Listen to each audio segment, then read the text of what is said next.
नमस्कार दोस्तों, Ram study classes में आपका स्वागत है। दोस्तों, हम पढ़ रहे हैं UP triple S C PET का प्रैक्टिस सेट, जिसमें हम पढ़ रहे हैं इतिहास। और इतिहास में हम पहले भाग 1 पढ़ चुके हैं और आज हम इसका भाग 2 पढ़ने वाले हैं। तो सबसे पहले हम पढ़ेंगे हर्षवर्धन के बारे में। तो प्रश्न है, चीनी यात्री हैंसंग द्वारा निम्नलिखित में से किस स्थान की यात्रा का ऐतिहासिक संदर्भ नहीं मिलता है? तो राइट आंसर है option number A, Makarpur. Detail पढ़ लेंगे।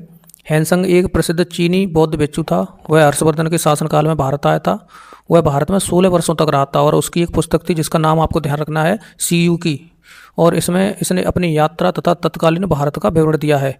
हैंसंग ने अपने यात्रा वृत्तांत में उत्तराखंड को ब्रह्मपुर तथा हरिद्वार को मोयूली मायापुर नाम से वर्णित किया। हैंसंग के यात्रा वृत्तांत में मकरपुर का ऐतिहासिक संदर्भ नहीं मिलता है।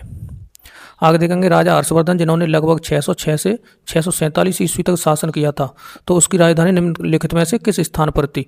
तो इसका राइट आंसर है ऑप्शन नंबर सी, कान्यकुब्ज, जिसे कन्नौज बोला जाता था। डिटेल पढ़ लेंगे। राजा हर्षवर्धन जिन्होंने लगभग 606 से 647 ईस्वी तक शासन किया, उनकी राजधानी कान्यकुब्ज कन्नौज स्थान पर थी। हर्षवर्धन से पहले वर्धन वंश की राजधानी थानेश्वर थी। हर्षवर्धन का साम्राज्य उत्तर में कश्मीर को छोड़कर शेष प्रांतों में था। आगे देखेंगे, निम्नलिखित में से कौन सी हर्षवर्धन की पहली राजधानी थी? तो आपको ध्यान रखना है, इसकी पहली राजधानी थानेश्वर थी। ऑप्शन नंबर बी सही होगा। राज्यवर्धन की मृत्यु के बाद 606 ईस्वी में 16 वर्ष की अवस्था में हर्षवर्धन थानेश्वर की गद्दी पर बैठा था। हर्षवर्धन ने शशांक को पराजित करके कन्नौज पर अधिकार कर लिया था और उसे अपनी राजधानी बना लिया था। हर्षवर्धन को शिलादित्य के नाम से भी जाना जाता है, ये भी ध्यान रखना है। अब हम पढ़ेंगे सल्तनत काल और इसमें प्रश्न देखेंगे, खिज्र खान दिल्ली का शासक था। निम्नलिखित में से किस राजवंश से संबंधित था? तो इसका राइट आंसर है ऑप्शन नंबर सी, ये सैयद वंश से संबंधित था। खिज्र खान दिल्ली का शासक था, वह सैयद वंश से संबंधित था। सैयद वंश दिल्ली सल्तनत का चौथा राजवंश था, जिसके 4 शासक थे जिन्होंने 1414 से 1451 ईस्वी तक शासन किया था। वह तैमूर लंग का सेनापति था। भारत से वापस जाते समय तैमूर ने खिज्र खान को मुल्तान, लाहौर और दीपालपुर का गवर्नर के रूप में नियुक्त किया था। उसने दिल्ली पर कब्जा कर 1414 ईस्वी में सैयद वंश की स्थापना की थी। आगे देखेंगे, फिरोज शाह कोटला जो किला है 1354 ईस्वी में सुल्तान फिरोज शाह तुगलक ने बनवाया था। यह किला किस नदी के तट पर बनाया गया था? तो इसका राइट आंसर है ऑप्शन नंबर डी, ये यमुना नदी के तट पर बनाया गया था। फिरोज शाह कोटला किला तथा मैदान दिल्ली में तुगलक वंशी सुल्तान फिरोज शाह तुगलक 1351 से 1388 ईस्वी ने यमुना नदी के किनारे बनवाया था। अब हम पढ़ेंगे मुगल साम्राज्य के बारे में।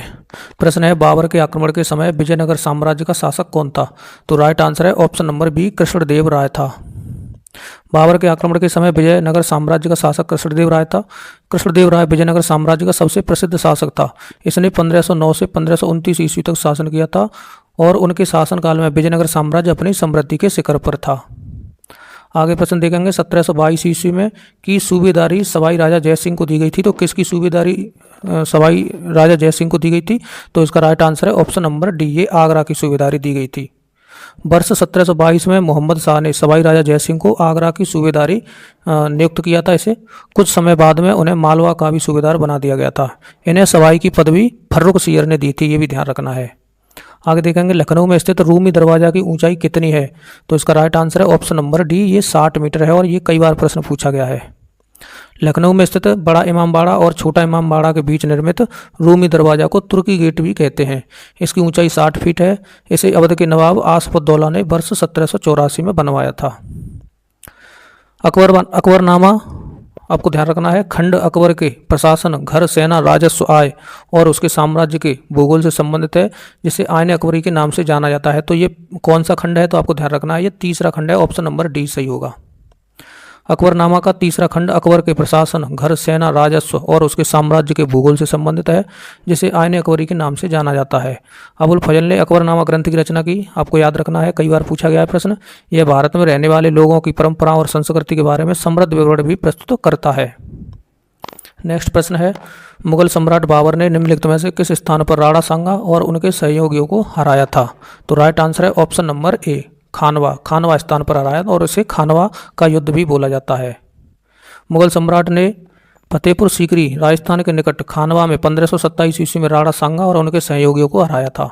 बाबर ने राणा सांगा के विरुद्ध युद्ध को जिहाद का नाम दिया था और जीत के बाद गाजी की उपाधि धारण की थी। बाबर भारत में मुगल वंश का संस्थापक था। अब हम पढ़ेंगे मराठा साम्राज्य के बारे में। प्रश्न है निम्नलिखित में से पानीपत के तृतीय युद्ध के समय पेशवा कौन था? तो इसका राइट आंसर है option number A Balaji Bajirao था।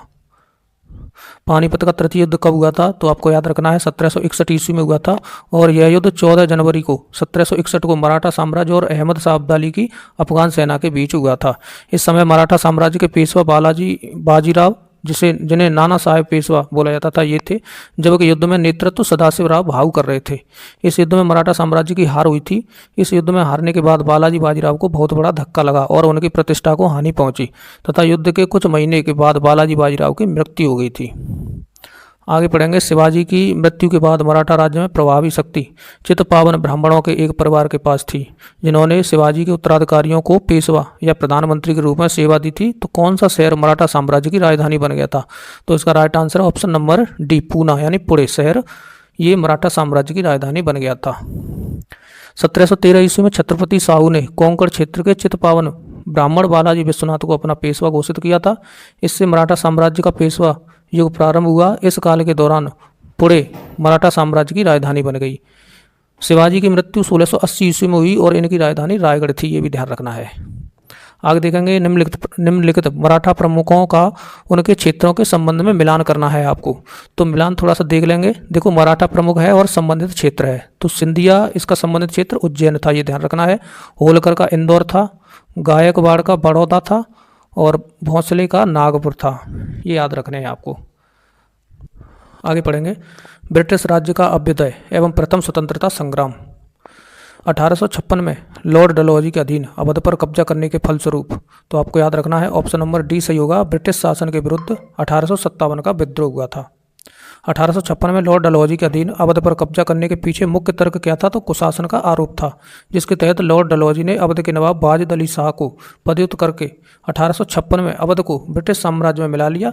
अवध का यह विलय 1857 के भारतीय विद्रोह का कारण बना था। नेक्स्ट प्रश्न देखेंगे कोलकाता स्थित फोर्ट विलियम कॉलेज की स्थापना वर्ष 1800 में किसके द्वारा की गई थी? तो आपको याद रखना है ये रिचर्ड बेलेजली के द्वारा की गई थी, ऑप्शन नंबर बी सही होगा। कोलकाता स्थित फोर्ट विलियम कॉलेज की स्थापना वर्ष 1800 में तत्कालीन गवर्नर जनरल रिचर्ड बेलेजली द्वारा की गई थी। यह कॉलेज कलकत्ता के फोर्ट विलियम परिसर के भीतर स्थापित किया गया था। इस कॉलेज को स्थापित करने का उद्देश्य ब्रिटिश अधिकारियों को भारतीय भाषाओं में प्रशिक्षण देना था। इसका पूर्व नाम ओरिएंटल सेमिनरी था, यह भी आपको ध्यान रखना है। नेक्स्ट प्रश्न देखेंगे और ये लास्ट प्रश्न है। 1851 में गवर्नर जनरल लॉर्ड डलहौजी ने निम्नलिखित में से किस राज्य का वर्णन एक चेरी जो एक दिन हमारे मुंह में गिरेगी के रूप में किया था? तो आपको याद रखना है ये इसका सही आंसर होगा ऑप्शन नंबर सी अवध। ठीक है, ये अवध राज्य का वर्णन था। तो डिटेल पढ़ लेंगे। 1851 में गवर्नर जनरल लॉर्ड डलहौजी ने अवध राज्य का वर्णन एक चेरी जो एक दिन हमारे मुंह में गिरेगी के रूप में किया था।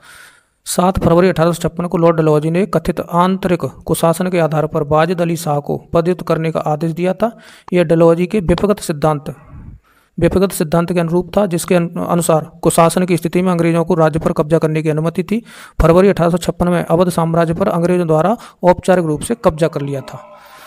तो दोस्तों इस प्रकार प्रश्न पूछे गए थे पहले एग्जामों में। तो थोड़े से प्रश्न देखो टफ ही थे, इतने इजी भी नहीं कह सकते हैं, इसलिए आपको अच्छे से मेहनत करने की ज़रूरत है। तो आप पुराने जो प्रैक्टिस सेट है उन सभी को पढ़ते रहिए मेरे साथ, और उसके बाद में मैं जो RWA की बुक है उसके जितने भी ऑप्शनल क्वेश्चन है सभी, तो एक क्लास में हम उनको कवर कराएंगे। तो इस